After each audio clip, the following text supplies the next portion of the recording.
Olá, sejam bem-vindos a mais um Diálogos Tributários do curso da Faculdade Brasileira de Tributação, da FBT, o curso Global MBA Tax Management and Compliance. Hoje nós temos a grande satisfação de receber uma das maiores autoridades no Brasil no tema relacionado a preços de transferência. Nós temos aqui o professor Alexandre Siciliano. Alexandre, obrigado por ter aceito o nosso convite para participar desse diálogo tributário. E para quem não o conhece ainda, o professor Alexandre Siciliano, ele é advogado, ele é sócio do escritório Lobo de Riso, em São Paulo, ele possui uma vasta experiência em tributação internacional, preço de transferências, lecionando o tema na FBT, no IBDT, na FGV e na FIPECAF. Ele é o atual presidente do Comitê de Tributação da ANCHAM, ele tem graduação pela Universidade de São Paulo, tem LLM em Tributação Internacional pela Universidade de Leiden, na Holanda, é especialista em finanças e negócios internacionais pela New York University e é pós-graduado em gestão internacional de negócios pela Fundação Getúlio Vargas. Alexandre, mais uma vez, muito obrigado por ter aceito o convite. Nós temos certeza que nosso breve bate-papo aqui tu trarás muitas informações relevantes e atuais sobre o tema de preços de transferência. Então, eu queria começar, nós que te agradecemos, eu queria começar te perguntando se a pandemia do Covid trouxe alguma alteração em relação às regras de preço de transferências, tanto do ponto de vista internacional, como também na legislação interna brasileira. Bom, obrigado, Felipe, pela oportunidade de estar aqui com vocês.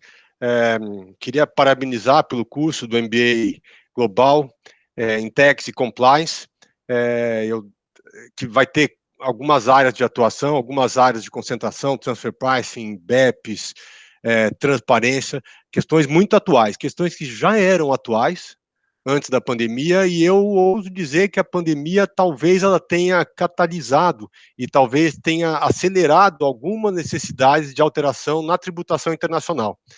Então, esse com certeza, por exemplo, é o caso dos preços de transferência, matéria que eu vou ter a oportunidade de lecionar para os alunos do MBA Global.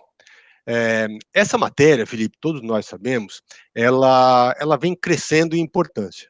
Tá? No BEPS, boa parte das 15 ações do BEPS, elas dedicam aí uma boa parte a tratar dos preços de transferência.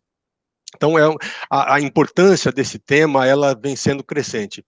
E eu diria que agora, por questões da Covid, e algumas questões também conjunturais de alguns países da América do Sul, que pretendem ascender à OCDE, caso Brasil, Argentina, por exemplo, então há uma pressão ou há uma necessidade de verificação se as legislações domésticas de transfer pricing desses países, elas estão de acordo com os guidelines da OCDE.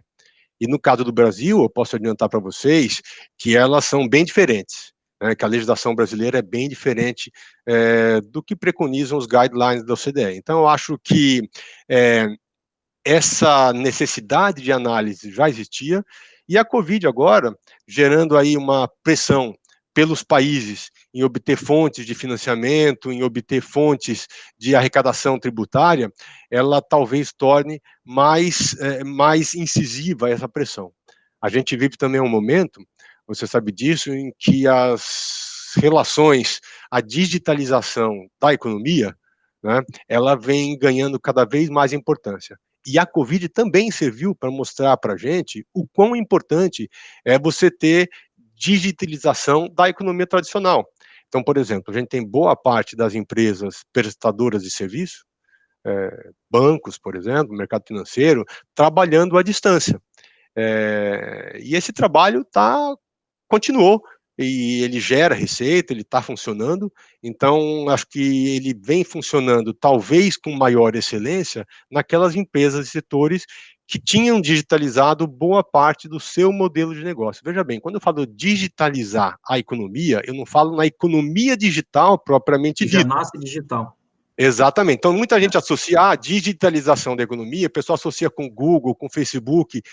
Sim, mas isso é economia digital tradicional. Como você bem disse, é a economia que já nasce digital e se vale da economia digital, dos dados, no seu modelo de negócio. Eu estou falando da digitalização da economia tradicional.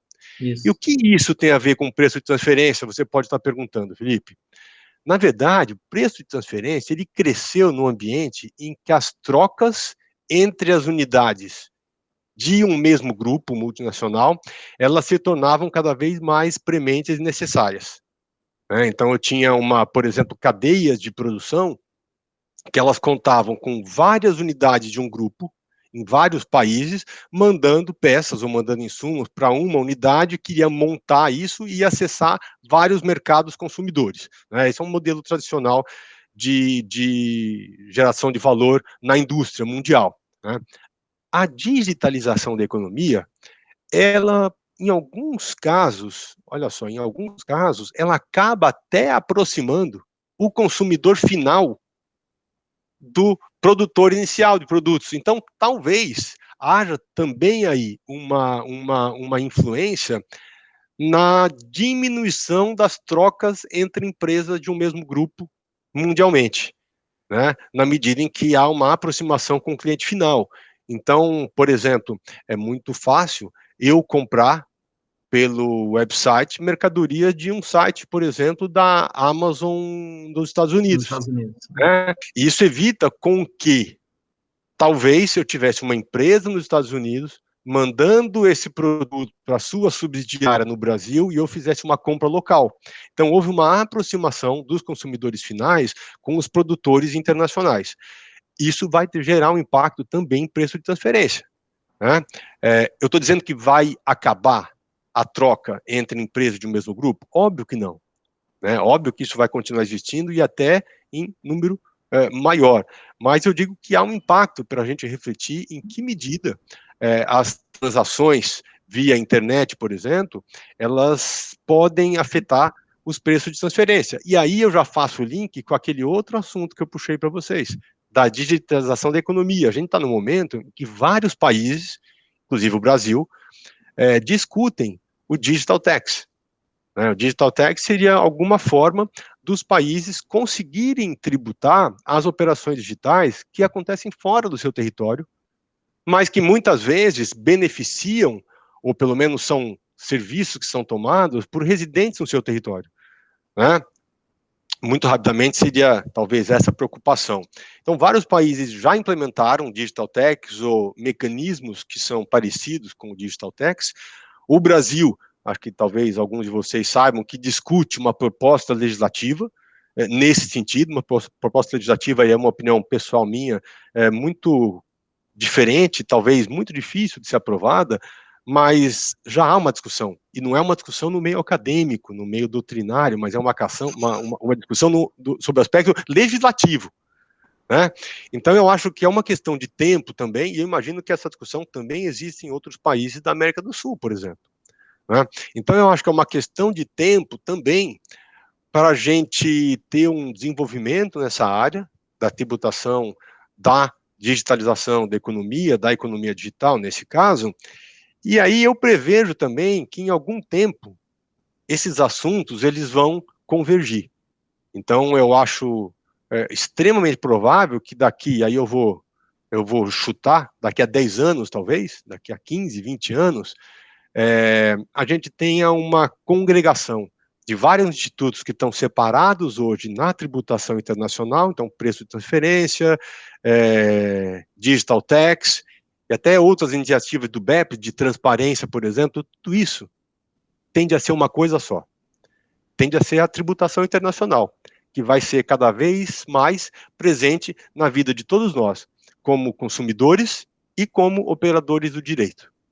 Então, acho que rapidamente, Felipe, em breves palavras, eu faço aí essa provocação, e são breves palavras que cabem no tempo aqui desse nosso bate-papo, muito rápido, e com certeza, no MBA Global, essa provocação, nós vamos ter chance de aprofundar um pouco mais desses comentários, e eu estimo que até lá, talvez, nós tenhamos até outros elementos que permitam a gente agregar a essa discussão.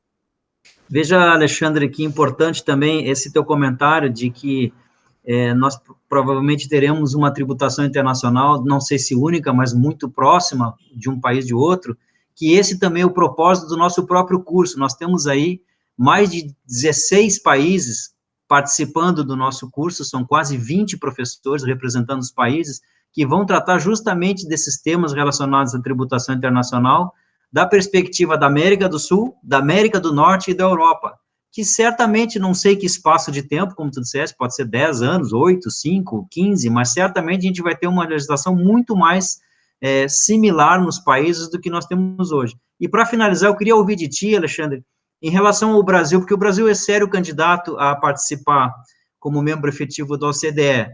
E qual a tua opinião? Nós estamos muito longe ainda da legislação, em relação a preço de transferência, nós estamos muito longe da legislação internacional. Na tua visão, tu acha que o Brasil aprova um modelo muito mais parecido com a OCDE ou mantém aquilo que a gente tem hoje, que algumas coisas até são positivas na legislação brasileira? Qual a tua opinião sobre isso para a gente encerrar?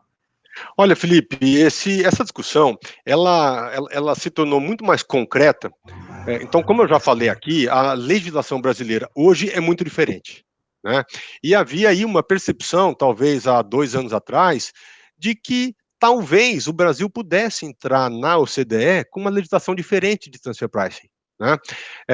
Foi iniciado um projeto no começo de 2018 entre as autoridades fiscais brasileiras e a OCDE para tentar analisar quão diferente é a legislação brasileira e em que medida essa legislação brasileira teria que se aproximar dos guidelines ou não, né? Esse trabalho, ele durou mais de um ano, e no ano passado, em 2 momentos, em julho e em dezembro do ano passado, houve uma manifestação formal da Receita Federal e da OCDE, em conjunto, né, reconhecendo que a legislação é diferente, isso todos nós já sabíamos, mas eu acho muito importante, houve um reconhecimento de que a legislação brasileira tem que mudar, não só para que o Brasil possa entrar para a OCDE já falou isso formalmente, que não vai aceitar uma legislação diferente, né, não vai, muita gente imaginava que fosse haver uma espécie de uma mescla de regras, a OCDE já falou que não. Agora, não só para ingresso na OCDE, que talvez não aconteça num curto espaço de tempo, né, mas houve um reconhecimento das autoridades fiscais brasileiras que a nossa legislação atual, ainda que tenha seus méritos, são inegáveis, ela favorece, talvez, uma alocação de lucro em desacordo com regras internacionais, e aí, em claro contraste com os ideais da Receita Federal. Quer dizer, então a Receita Federal, que sempre exaltava a legislação brasileira, ela reconheceu que a legislação brasileira, ela pode estar gerando uma fuga de lucro da economia brasileira, na medida em que ela favorece com que as cadeias de valor globais, elas evitem o Brasil, né? Então, eu acho que, respondendo de uma maneira muito objetiva a sua pergunta, eu acho que sim, essa aproximação do Brasil com a OCDE vai acontecer, independentemente de ingresso do Brasil na OCDE, mas aí, como tudo isso envolve grande discussão acadêmica, doutrinária, das empresas e um processo legislativo, eu arriscaria dizer que nós ainda vamos conviver com a legislação brasileira da maneira como é hoje por alguns anos. Bom, Alexandre, para a gente poder ver como esse tema é instigante, em quase 10 minutos, tu colocasse uma série de dúvidas e de perspectivas novas e possíveis de o Brasil adotar em termos de legislação interna. Eu queria mais uma vez te agradecer pela participação, de disponibilizar teu tempo para conversar conosco também, para poder trazer algumas opiniões, algumas provocações para os interessados, para os alunos do curso. Eu queria deixar aqui o recado também para quem tiver interesse em se matricular no curso, que começa agora no segundo semestre de 2020, o link vai estar aqui embaixo do nosso vídeo, acesse o link, vocês vão poder ver lá o currículo dos professores, os temas que serão uniformes entre os países. O professor Alexandre é um especialista na área, representará o Brasil juntamente com mais 2 professores, o professor Leonardo Castro e Ramon Tomazella, representará o Brasil nos temas de preço de transferência. Alexandre, mais uma vez, muito obrigado, a gente espera poder contar contigo também em próximos diálogos aqui tributários do nosso MBA. Um grande abraço. Eu que agradeço, Felipe. Obrigado. Um abraço para ti. Até mais. Tchau, até logo.